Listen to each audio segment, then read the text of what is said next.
Hey everyone, so today we're going to put in a new shower kit. We're going to be replacing the shower head here, this gold shower arm behind it, and then we're going to replace this valve kit down here.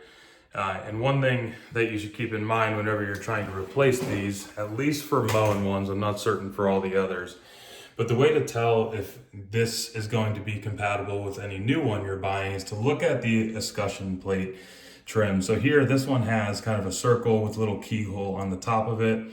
And then what's also important is where the screws are placed. So I've got a screw here, which the video is reversed, but this is actually diagonally top right. And then there's another one down here, diagonally bottom left. So if you find an escutcheon plate by Moen and you're replacing a Moen one that looks like this, then you know that it's gonna fit with the valve that's in the wall. And then you're not gonna actually have to do any soldering or changing of the copper pipe behind the wall. To give you a quick look, this is the one that we're going to be installing today. So it's got this removable shower head and then also the valve trim plate down here below. We're not going to be using the actual spout arm though, since this is just a standing shower. There is no spout arm on this one, or tub spout.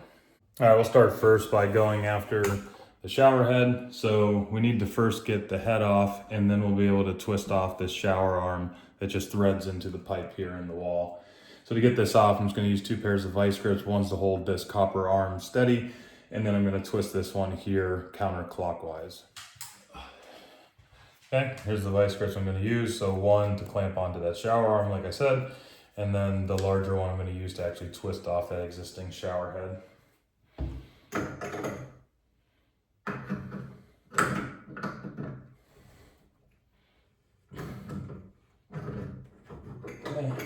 Once you get it going, it starts to come off pretty easily. You probably don't need both pairs anymore.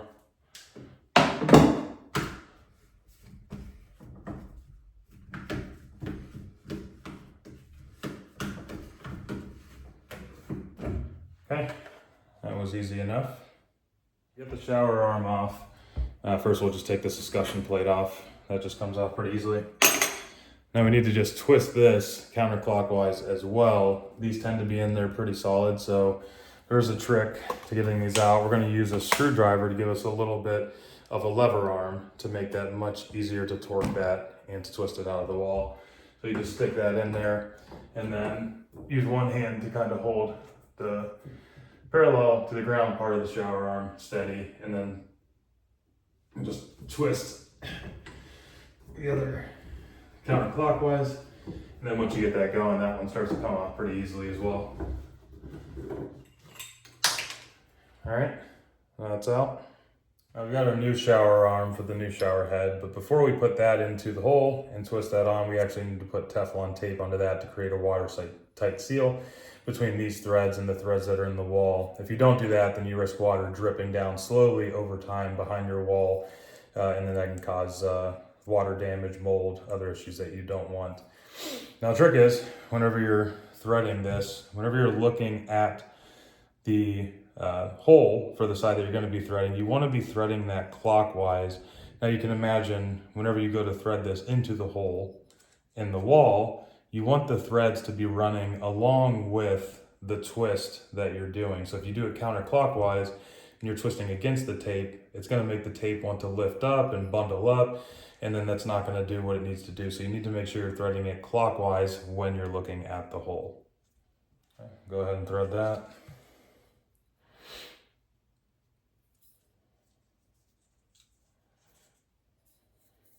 Okay, we'll go ahead and thread that now.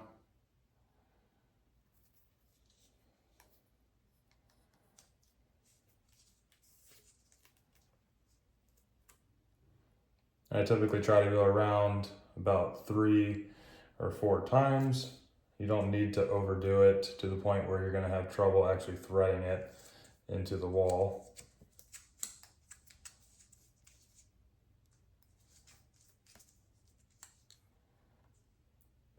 Just make sure you're keeping it tight the whole time you're doing that as well. And then when you pull it off, there's likely to be just a little bit extra.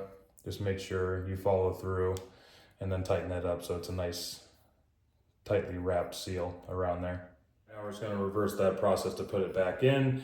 We'll tighten it up with our hand first, and then we'll use the leverage from our screwdriver to give that a nice tight seal near the end of it. And then I usually start reverse threading it initially because I want to make sure I'm not cross threading it whenever it's going in there. So I'll turn it backwards a time or two until I feel it loosen, and then go ahead and twist it forward. I can feel that's threading nice and smoothly.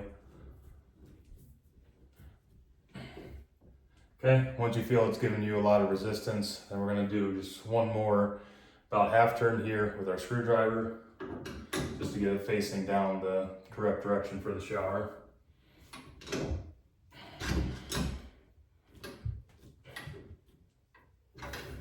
All right, and for this particular shower head, this is Moen Graydon model. So it's got this, and then it's also got the extension arm that you can detach and have the sprayer option as well. But the back of this is the part that you need to thread onto the shower arm up there. But to actually be able to move it, you have to first loosen this nut up here, just hand loosen it, and then that allows us to freely turn and rotate, and then we'll go ahead and mount this to the shower arm up there. One thing I will mention is that some models will tell you to use the Teflon tape. This one actually has, if you can see in there, there's a rubber washer that's going to create the watertight seal. So you don't actually need, it does not call for it in the instructions, the thread seal tape for where the shower head attached to the shower arm. So I'm not going to put it on this one. Find out later if we have any drips there.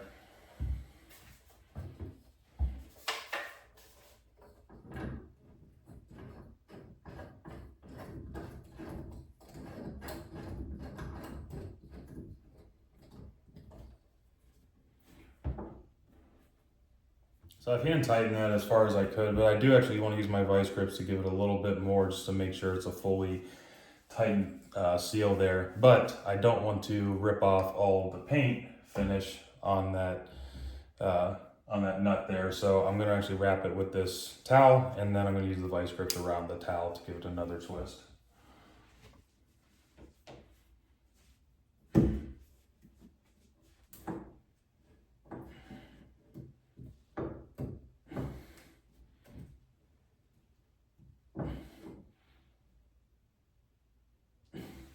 All right, that feels much more secure now. I feel a lot better about that. Before I connect that to the shower head, you'll notice I had to take that off. You didn't catch on earlier. I forgot to put on my escutcheon trim plate, so I had to take all that off. It wasn't too bad, fortunately, but now I gotta slide this back on there.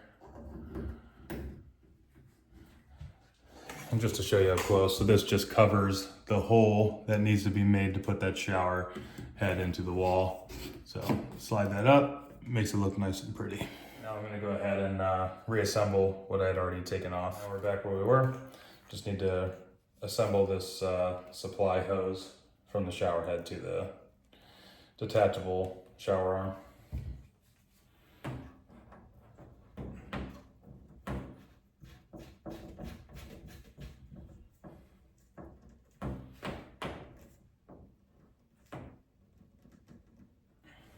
And then we'll get that into position, tighten up that nut up top a little bit.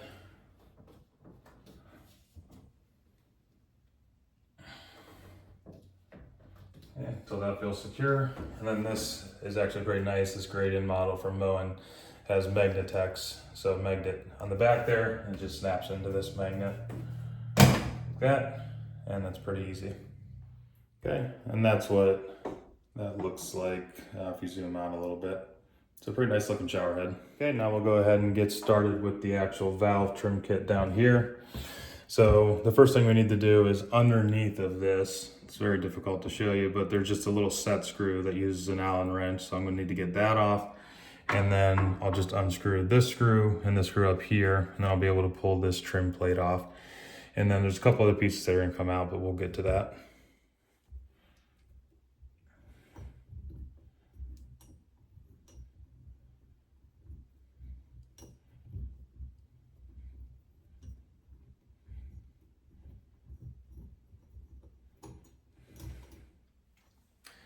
Okay, that's just a little set screw that was in there.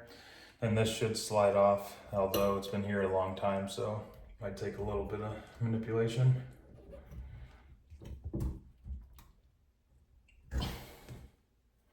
Okay. Now we've got those 2 screws I mentioned before, and then there's also this screw here in the middle that we'll need to pull off this valve control unit.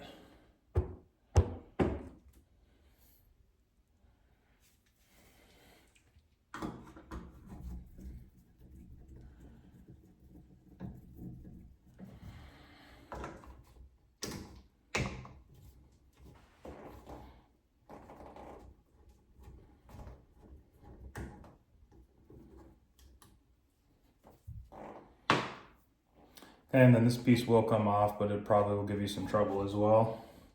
So you just need to hold this arm here while you're pulling this face off.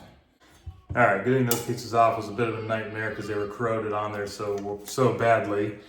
But that piece that I pulled the screw out of, this normally would just pull right off of the actual valve here, the valve stem here. But I had a lot of corrosion, as you can see, so I had to bang on it a little bit. But now that we got that off, it shouldn't be too much work to get the new trim plate on there. So we'll get to that. You know, we've got everything off. Just gonna do a little bit of cleanup while we have it loose.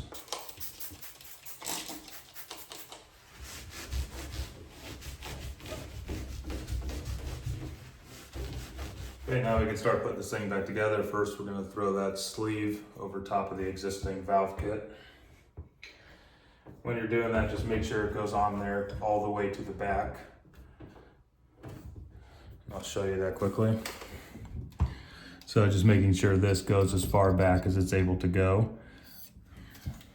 Otherwise, the other pieces might not fit exactly how they're supposed to. Then we'll go ahead and throw that escutcheon plate over top of that, and we'll screw to both of those screw mounting holes.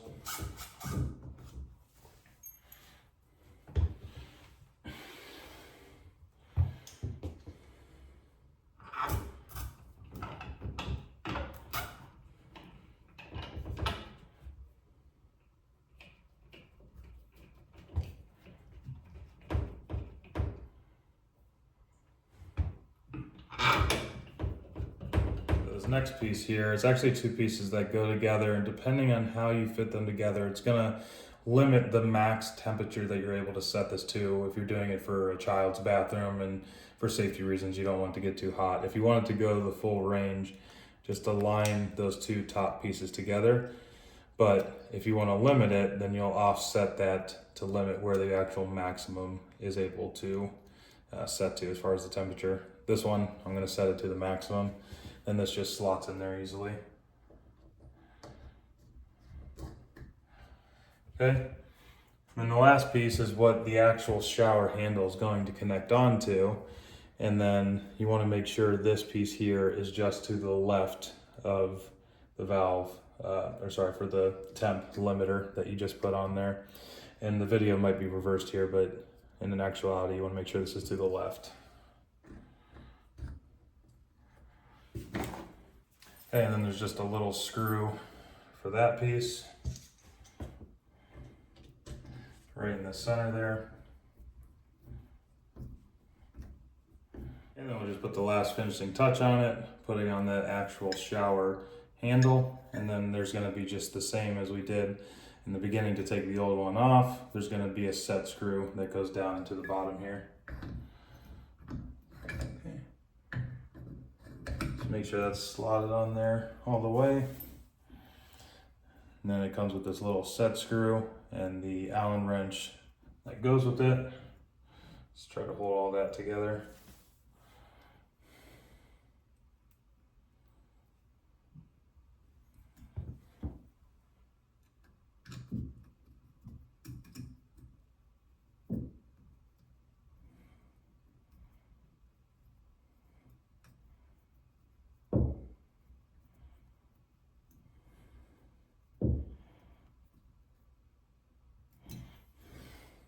Okay. All right, so we had a bit of an unexpected nightmare when we went to go turn that on. The old valve was actually broken. So inside the wall here is something that looks like this, and I actually just pulled it out of there. But I could show you here on the side, that's where the valve should be moving on and off as this thing is turned left and right. If I just put this on the ground quick. See, as I turn this, this is actually broken free. So that's not turning the water off. Now luckily with the one that I purchased, you can actually pull these out of the wall. So this would be slid in there, and then to hold it in place is just this little, you can call it a key or whatever you want to call it, but this slots in there once it's in the wall, and then that holds it in place. You can see right there is where it slots in to make sure it doesn't slide in and out. So I just pulled this pin here, had to wiggle that around a little bit, was able to get that out. Now my new one came with the actual valve kit, which I didn't need because I am compatible with the one in the wall, but I was able to pull the new one of these out, so I'm hopeful that I can slide this in there, put back on the escutcheon plate, the shower handle and all that, and then we'll see if that fixes the issue. I got the water back onto the house. Here's the new one that I put in there. So I just pushed this in, and then I took that key and stuck it back in there. That keeps it in place, and so it can't fall out. Now you can see, obviously, the water's not running, so this new one did indeed fix the issue, but I'll just throw this on there quick to show you that it is actually working. So if I twist that, water turns on as expected. So luckily this wasn't a complete nightmare. I'm sorry, I was having trouble finding the off position. Should be right there. All right, we got that all buttoned back up here. We got the valve on, we got the shower head, the sprayer arms. Show real quick. Everything's working as expected. There's a little latch up here if you want the water to come out of both, just the sprayer or just the top end of that. So we're all set now. But thank you again for watching, hanging with me through a couple hiccups there. But if you got value from this video, I appreciate if you give me a thumbs up. If you want to be notified for future DIY or home improvement videos, go ahead and subscribe.